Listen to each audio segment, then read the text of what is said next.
हाँ बोलो बेटा। नमस्ते आंटी। आंटी वो मेरी मम्मी ना अंकल को बुला रही हैं। अंकल को? नहीं नहीं बेटा, आपको कुछ गलतफहमी हो रही होगी। आपकी मम्मा अंकल को नहीं, मुझे बुला रही होंगी। नहीं नहीं आंटी, मेरी मम्मा आपको नहीं अंकल को ही बुला रही हैं। अच्छा ठीक है बेटा, आप जाओ। ठीक है आंटी। अरे तो क्या हो गया, रीना जी ने मुझे बुला लिया तो अब इंसान को जिससे काम होगा उसी को तो बुलाएगा। अच्छा जी, रीना जी को हमेशा आपसे ही काम होता है, मुझसे तो कभी कोई काम नहीं पड़ा। जब देखो हमेशा आपको ही बुलाती रहती है हर बात पर। अरे यार, रीना जी के हस्बैंड की नौकरी कुछ ऐसी है, वो अपनी नौकरी के सिलसिले में एक एक हफ्ता अपने घर से बाहर रहते हैं। अब रीना जी उनके पीछे से मुझे काम के लिए बुला लेती हैं, तो इसमें क्या फर्क पड़ता है। अच्छा, कोई फर्क नहीं पड़ता तो ठीक है, फिर आप भी तो एक एक हफ्ते के लिए ऑफिस के काम से बाहर रहते हो। जब मुझे भी छोटे मोटे काम पड़ेंगे तो मैं भी बाहर के आदमियों को बुला लिया करूंगी। ऐसे कैसे बुला लोगी, बुला कर तो दिखाओ। और वैसे भी इतना तो मैंने तुम्हें इंडिपेंडेंट बना ही दिया है कि अपने काम खुद ही कर सको। वाह जी वाह, मैं कर सकती हूँ लेकिन वो रीना जी नहीं कर सकती है। मुझे अच्छे से पता है, आप खूब घास डालते हो। जब भी वो बाहर खड़ी होती है, भाभी जी कुछ काम हो तो बताना, भाभी जी आपके स्कूल से बच्चों को ले आऊंगा। आप कोई कम नहीं हो।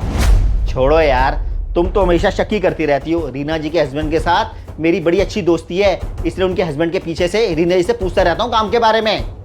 एक बात बताओ, शक्ल से क्या मैं पागल लगती हूँ? आपकी दोस्ती उसके हस्बैंड के साथ है तो अपनी दोस्ती उसके हस्बैंड के साथ तक ही रखो ना। उसकी बीवी के साथ दोस्ती करने की क्या जरूरत है? मुझे पक्का यकीन है आप दोनों का कुछ ना कुछ चल रहा है। सच में यार, तुम्हारी शक करने की आदत ना कभी जाएगी नहीं। चलो छोड़ो इन बातों को, उस बेचारी को मुझसे कुछ जरूरी काम होगा तभी मुझे बुला रही है, मुझे जाने दो अब। कहीं जाने की जरूरत नहीं है, पहले बैठो और मेरी बात ध्यान से सुनो। उसके पास जाने से पहले ना यहीं से फोन ऑन हो जाना चाहिए। मेरे फोन पर फोन कर दो और मैं सारी बातें सुनूंगी। आपकी उस बिचारी को आपसे क्या काम है?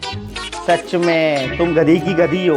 अगर मेरा फोन ऑन होगा तो मुझे तो पता ही होगा ना, और अगर मेरा उसके साथ चक्कर चल रहा होगा तो मैं उसको इशारों में बोल भी सकता हूँ कि मेरा फोन ऑन है और मेरी बीवी हमारी सारी बातें सुन रही है, तो वो उस टाइम कुछ बात ही नहीं करेगी।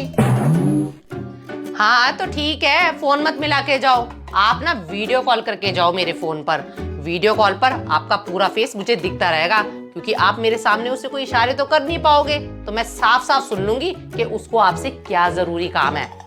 ओ अकल की अंधी, अगर मैं वीडियो कॉल पर होऊंगा तो मेरा हाथ ऐसे होगा तो उसको तो पता चल जाएगा कि मैं वीडियो कॉल पे हूँ, फिर वो कैसे बात करेगी। कुछ तो दिमाग लगाओ।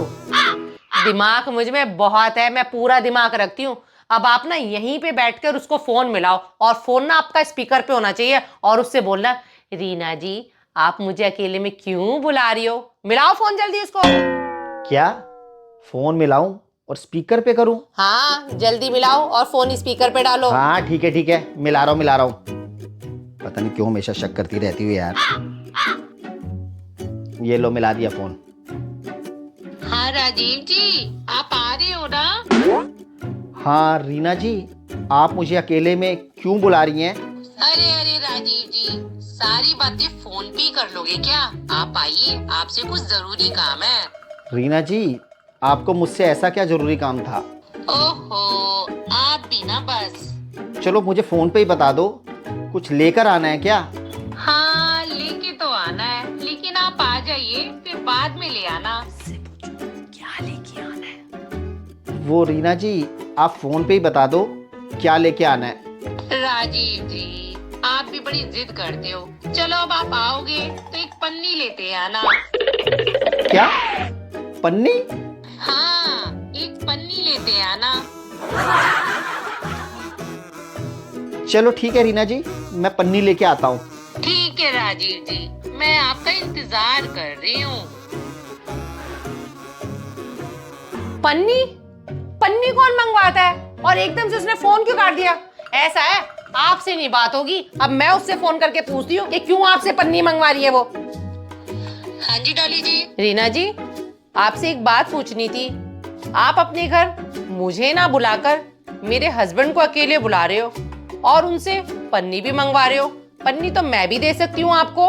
हाँ तो डॉली जी, आप ही ले आओ जब आप इतना कह रही हो।